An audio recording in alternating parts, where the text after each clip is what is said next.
Good morning, ladies and gentlemen. This is Fred Lampropoulos.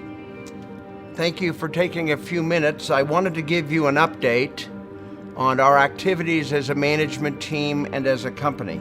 And I was just visiting with Dr. Priest just a moment ago. And as you can probably imagine, our discussion today is around COVID-19, Merit's position, what we're doing, and what we need to do.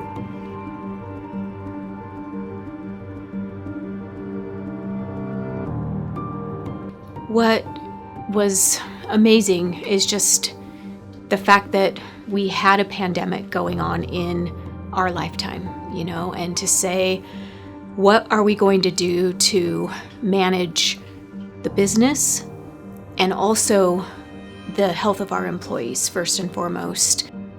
And then it must have been, I'd say, a week that we literally woke up and everything came collapsing down.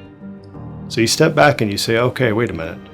I can't get my sales teams into hospitals, clinical teams.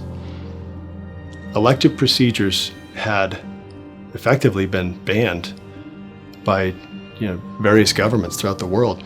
And I think it was confusing for us because where we participate in the healthcare system, we don't view these as elective procedures.